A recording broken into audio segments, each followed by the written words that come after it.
2001. Senior citizens were earning around £70 a week less than their working age equivalents. That figure has now been reversed. Typical pensioner households are now around £20 a week better off on average. Well, the financial analyst Louise Cooper joins us now live from central London. Hi Louise, how has this happened?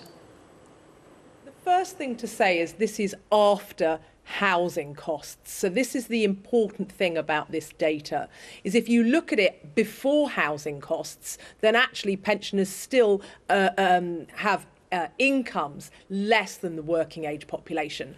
The big issue is housing costs. Of course, for most people, by the time they've got to pensioner age, they will have paid back their house, and therefore they're no longer having to pay big mortgages or big rental costs. Not every pensioner owns their own house, but the majority do. But that, of course, is not the case for great swathes of the younger generation in particular, faced with very high rental costs and very high housing costs. And also, if we look at the figures throughout the pension group, it's not universal, is it? There is a small number at the top who are really living very comfortably towards their later years, but there are those at the bottom who simply receive the state pension that they'll have paid into all their life, who are really struggling as well.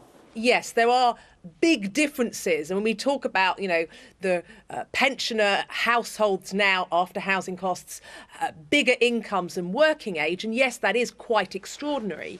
But there are big big differences in each group. There are still 2 million households, pensioner households, living in poverty. That's about 12%. That, admittedly, of the whole population is significantly lower than it was, say, in 1961, where 40% of pensioner households were living in substantial poverty. So, relatively speaking, it is true that the pensioner household has done a lot better. Now, let's look at why. First of all, the financial crisis. Wages in the last 10 years have not really kept up with inflation and even the very low rates of unemployment that we have. Whereas if you look at pensions, particularly the state pension, you've had the triple lock, i.e. state pension will go up 2.5% inflation or average earnings, whichever is the highest.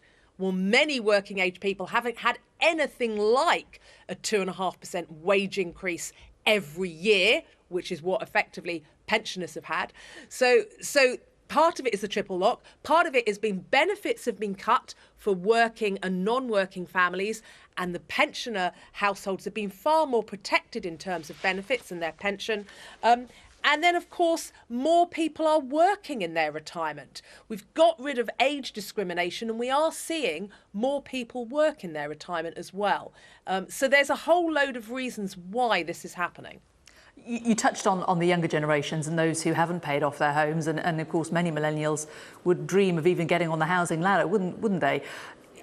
Are they now condemned to having a life where they are going to be earning less than their elders, and then by the time they get to pension age, they may well be earning less than their youngers as well? So again, what's really interesting is normally when you start your career in your 20s, that is when you start to see wages increase really quite quickly. But of course, that hasn't happened. I mean, it is truly extraordinary. And we get the unemployment data for January out on Wednesday of this week. But it's really quite extraordinary that with an unemployment rate at 4.8%, that's below the level it was in 2008. But we're not seeing the wage increases. We've only got wages increases something like 2.5%. Now, that's not how it's been in the past. So at exactly the age that millennials should really be ramping up their wages and progressing in their careers, they haven't been doing so.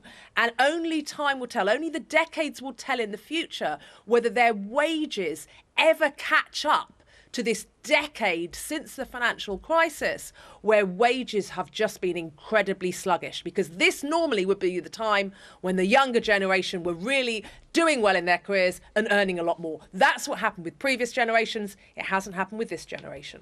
OK, Louise Cooper, thanks very much.